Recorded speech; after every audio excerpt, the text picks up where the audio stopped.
Hello everyone, welcome to the Red Steak. Let's get started. Sorry it's been a while, it's been a pretty busy week.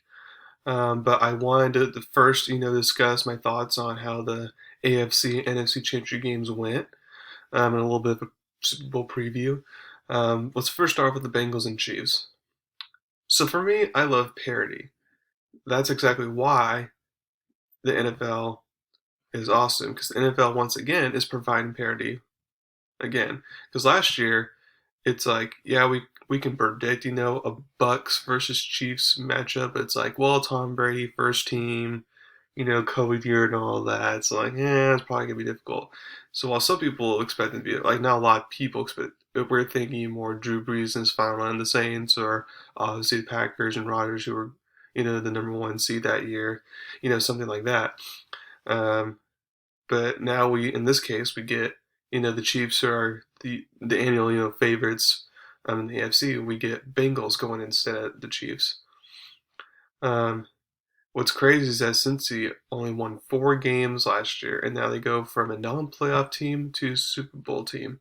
Which, ironically, last year the Buccaneers went from a non-playoff team to a Super Bowl team. So I'm not sure if that's going to provide any correlation on who wins on Sunday, but it does show that again with the NFL, like you can turn around franchise pretty quickly. I mean, it helps to have a good coach, but as long as you have the right quarterback, and Joe Burrow is definitely the right quarterback, then it makes things a whole lot easier. Joe Burrow once again after a slow start, which is pretty, self-explanatory. I mean, I feel like based off the eye test, he was kind of slow, but then he eventually, started to be more loose in the second half. Make key, first down runs and stuff like that. Um, and you can just tell he was getting more and more for the game. While it was Patrick Mahomes, the first half he was awesome, and then the second half he kind of tensed up and didn't perform like we're used to seeing him. I mean, personally, when I thought the Chiefs won the coin toss, I was like, oh, they're gonna win, but it's like, nope. um, now, for people who are pro, overtime will stay the way it is going to help their case. But I still feel like at least for the playoffs wise, overtime rule could change. But oh well. But I'm not going to get into that right now. And I'm not sure, honestly, if Cincinnati is going to win the Super Bowl or not. I'm not sure. Because playing against the Rams D line would be a nightmare for them. But whether they win or lose in the Super Bowl, this was an excellent run by Cincy. And for people who say, "Oh, now the Chiefs dynasty is going to be," I was like, "No, the Chiefs are going to be back here most likely once again next year. Barring health. I don't feel like this is the end of the Kansas City dynasty. As long as they have Mahomes and Andy Reid and Tyreek Hill and Travis Kelce and Tony Matthew and Chris Jones, like as long as they have those core nucleus together, they're going to be in it every single year. Now let's talk about the 49ers Rams. So remember how I said that the better coach quarterback combo in a playoff game was most likely going to win this game. Well, I was right. I admit for a little bit I was a little bit worried that the Shanahan would somehow keep his winning streak going against McVay, but regular season and playoffs are totally two different things. And Jimmy G has proven, he's a star in the league, but he has not proven that he can personally gear and like lift a team up to a Super Bowl because he couldn't do it in the Super Bowl against the Chiefs a couple years ago, and then obviously he couldn't do it here. So now if I'm the 49ers, you have to decide whether you're going to trade Jimmy G and start with Trey Lance or keep Jimmy G for one more year, let Trey Lance develop a little bit more. It sounds like Jimmy G's already focused on the trade, so it sounds like that's what's probably going to happen. And I personally agree with the move because whether Trey Lance is ready or not, you need to develop him quickly, and you also need to get the most out of him while he's on his rookie contract, and that way you can afford all the other star players on the team. Because once he's not on that star contract anymore, if he's worth a lot of money in the future, then it's going to be hard to keep the nucleus together. Plus, as you saw in this playoffs, I mean, Jimmy G is not mobile, and it's nice to have a mobile quarterback. So I feel like Trey Lance is, and that's obviously a big dynamic of this game. So I feel like that's going to happen with the 49ers. Now, if Trey Lance does start, I do feel like 49ers might dip, because they're in one of the toughest divisions of football. It's going to be hard for, for Lance not getting a lot of experience, but I might feel like whether the 49ers make it back to the playoffs or only win 6 games next year, I feel like it'll be the right move for them regardless of trade Jimmy G. Now, as far as Jimmy G, where he should go, I'll talk about that another time. For me, it's way too early to kind of say who will win the Super Bowl between the Rams and the Bengals. So I'm not going to make my prediction right now. I'll make that in a week. Um, I'll wait till it's closer to time, to make sure, get the injury reports back, stuff like that. See who's going to play, see who's not going to play.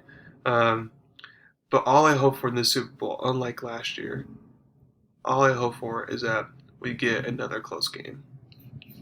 Okay, so now I'm going to transition to the NBA, and in a week from today is the NBA trade deadline. And there's plenty of teams that could make moves or could not make moves. I'm always in favor of there being a lot of chaos and drama on trade deadline because it makes that day more exciting. But I do understand that there's not going to be a lot of active movement or big time movement per se. It's good. If I had to guess, I'd probably say there's not going to be a lot of big moves this NBA trade deadline, but I hope I'm wrong there. But what I want to do is I want to go move through each contender um, and review what move they need to make before the trading deadline. So let's start off with in the East. Let's start off with Chicago. So Chicago, I mean, obviously they need to get healthy because Caruso's out right now, and I know they're missing one other player. I'm blanking on the name. And I know like Zach LaVine, was not healthy early in the year, and there's been like some other injuries, throughout the team. But assuming all of them are healthy, one thing I did notice when they were all healthy is that I feel like they could use like a very veteran, productive backup center. So that way, like when Vucevic goes to the bench, there's not going to be a big drop off at the bench. Because right now, Chicago has a good starting nucleus, but on the bench, you have Alex Caruso come off the bench and maybe like one other good player, and that's pretty much it. So it's like you kind of need to build more depth there. Um, so I would say more bench depth in general, but being a specific position wise, I feel like a backup center would be good. So for me, it's like I feel like maybe they should go after Daniel Tice from the Houston Rockets. I mean, he's a veteran player change aspirations. And he's not like a young guy. There's no need for him to be on this young team that's not going to go anywhere in Houston. So and he averages 8.6 points per game, 5.3 rebounds off the bench, and has some deep playoff experiences back when he was with Boston. So I do feel like he can be a valuable piece here to a somewhat young team here in Chicago. It doesn't have to be downtown, but that's kind of like an example there. Like a Kelly Olynyk will do the job as well. Brooklyn, what they need is a rim presence or protector, if you will. We all know the Nets lack some talent at that position, and like I explained for the Bulls, it would be useful to get a good center against all the other big guys in the Eastern Conference Finals, like in the B and stuff. Maybe they should trade for a Spurs center, Jacob Portugal. Spurs need to kind of rebuild this point, kind of reshape up the roster. That could be something that's in the works. I know Miles Turner has the foot injury, but maybe him, like just something like that. The Milwaukee Bucks, go get an elite defender. Now they have some good defenders. Giannis is a pretty elite defender. Like Drew Holiday is a good defender. But other than those two players, like all the other players on the team, it's like, they may have good nights on defense, but they're not really known as good defenders. And I feel like that was partly the reason why the Bucks won the titles, because having that like PJ Tucker as like that third lockdown defender where he guarded usually the best player on the team, I feel like that was a valuable piece to the Bucks. And I feel like the Bucks, since they don't have PJ Tucker anymore, I mean, yeah, they got um, Wesley Matthews, but he's not as good a defender as PJ Tucker. So I feel like they got to get someone like that. As far as who that person can be, I'm not sure, but they just need to find someone like that. Miami Heat, go get another All Star. Don't get me wrong, I like the roster, and they already have current or former All Stars on this roster. Jimmy Butler, Kyle Lowry stuff, but they need a current one who can help relieve the load off of off like an injury prone Butler or a Kyle Lowry who's like been off in and out of the lineup. Like if I were the Miami Heat, I would go get Domantas Sabonis, make a splash to go get him. Imagine you have Lowry, Butler, PJ Tucker, Sabonis, and an Adebayo along with Oladipo when he's healthy, and Hero and Duncan Robinson all off the bench. Like that would be pretty sweet. So I would go do something like that. Philadelphia 76ers, trade Ben Simmons. Simple as that. I don't even care what the trade is at this point, just trade Ben Simmons.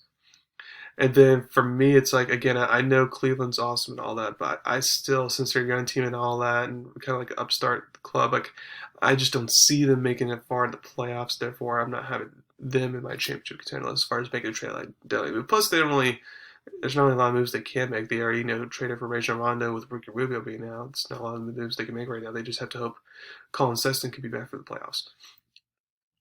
Now for the West, let's start with Golden State. For them, kind of like the Nets, just get a rim protector. Now, people may say when Wiseman gets healthy, that problem will be solved, but that's a big if. And plus, back when he was healthy, he didn't show me enough to show that he can be reliable in the playoffs. So, kind of like I mentioned earlier, if I were them, I know there's a foot injury, all that involved, but I would go get a Miles Turner, something like that, because you know he's going to be a good rim protector, and that could be like the missing piece for Golden State to get over the hump. Phoenix, nothing at the moment. Sometimes the best move you can make is, if everything's going well, don't mess with it at all. Just do nothing. They already made good moves this offseason and trading for Landry Shaman, getting Joel McKee and all that. And, they're the best record in the NBA right now. And there's not really a lot of weaknesses that you can see on this team. I mean, I would say if they were to face the Bucks again, that might be a weakness because they had literally no answer for Giannis. And Drew Holiday can mess up Chris Paul or mess up Devin Booker. But, other than that, it's just there's really no moves they can make right now. They're doing good. Utah, get a wing defender who could score, but mainly a wing defender. So while Utah made good moves in the offseason, it didn't fix their wing defender issues. I mean, Royce O'Neal's fine, but he's not, an elite defender. It's part of the reason why now they can't get stops in close situations. Right now, the reason why they struggle is a bunch of injuries, but once they get healthy, that's still going to be an issue going forward from basically what I saw at the beginning of the season. So if I were them, I would, make a move, go big, go after Jeremy Grant. It has been reported that Jazz are ready to cut ties with Joe Ingles, who's now torn his ACL. So if he can unload his contract and a couple picks, maybe you get like a rookie like a Jared Butler they drafted or something who has potential, something like that. Also, since Detroit's a rebuild team and they then their first overall pick, Kate Cunningham, is doing just fine. They can afford to move off Grant. Grant when healthy, he's not loving it, but when healthy, he averaged 20 points a game. He's one of the best defenders in the league, so I feel like they should go after him. If not, they want to go cheaper route than something like a Marcus Smart or something. But they just got to make a move.